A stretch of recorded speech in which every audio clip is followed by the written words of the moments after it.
আসসালামু আলাইকুম। কাছের এবং দূরে, ইতালি বা ইতালির বাইরে আপনারা যে যেখান থেকে আমার এই ব্লগটা ইউটিউবে দেখবেন, সবাইকে শুভেচ্ছা ও ভালোবাসা। আমি উজ্জ্বল, ইতালির রাজধানী রোম থেকে। অনেক মানুষ, অনেকেই আমার মেসেঞ্জারে নক দিতেছেন, হোয়াটসঅ্যাপে নক দিতেছেন, ভাই ব্লগ কি আর দিবেন না, বা কোনো আপডেট জানাবেন না, বা বিএফএস গ্লোবাল এই মুহূর্তে কাগজ যেগুলো অ্যাপয়েন্টমেন্ট ছিল সেগুলো জমা নিচ্ছে না, বিএফএস গ্লোবাল বন্ধ বা ইটালিয়ান এম্বাসি বন্ধ, এগুলো নিয়ে কথা বলেন। তো অনেকেই এরকম হোয়াটসঅ্যাপে মেসেজ দিয়ে রিকোয়েস্ট পাঠান।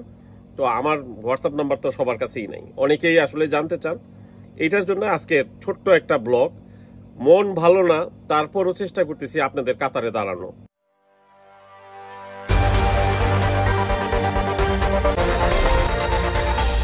প্রথমে আপনাদের একটা জিনিস দেখাই। এইটা হলো এই সপ্তাহে একজনের নুলস্তার একটা কপি, তাকে টাকা দিতেও বলে নাই। এইটা ঘটনাটা বলি। ইটালি থেকেই একজন একটা লোকের মাধ্যমে জমা দিবে, তো আমারে রাখছে মাঝখানে। আমি যেহেতু তারে চিনি, আর যে লোক জমা দিব তারও চিনি। তো এখন ইটালিয়ান কমার্শিয়ালিস্ট এই নুলস্তাটা এই সপ্তাহে, মানে যে সপ্তাহে গেল আমাদের সোমবারের পর থেকে, তো উঠার পরে তা দেওয়া হয়েছে এবং আমারও পাঠাইছে এক কপি। এখন সেই লোক বলতেছে যে না, ইটালিতে সেই লোক আসবে না, টাকারও ব্যবস্থা নাই। দুই নম্বর কথা হলো, ফ্রিতে যদি আনি তাহলে আসবে, আর না হইলে আসবে না, এরকম নানান কিছু।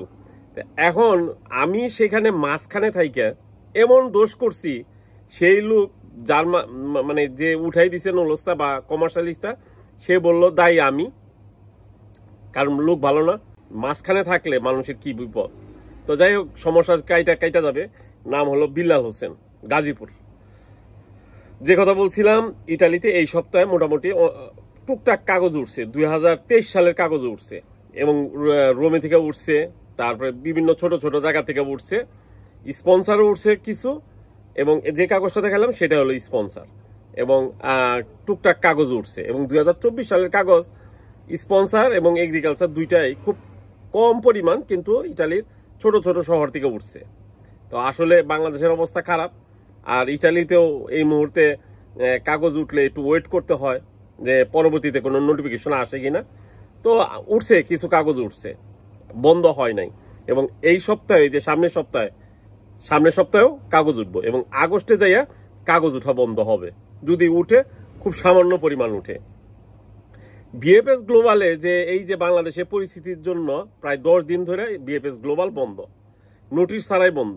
কেউ অ্যাপয়েন্টমেন্ট ছিল, যাইয়া জমা দিতে পারে নাই, কাউকে নোটিশ করা হয় নাই। পরবর্তীতে বিএফএস গ্লোবাল তাদের ফেসবুক পেজে একটা দিছে, আপাতত বন্ধ। কিন্তু এই যে মানুষগুলার অ্যাপয়েন্টমেন্ট ছিল সেগুলা সম্বন্ধে কোনো কিছু বলা হয় নাই। তবে আমার ধারণা, এবং অবশ্যই যে ইমেলের মাধ্যমে অ্যাপয়েন্টমেন্ট দিছিল সেই ইমেলের মাধ্যমেই জানাবে, অবশ্যই জানাবে নতুন আবার তারিখ।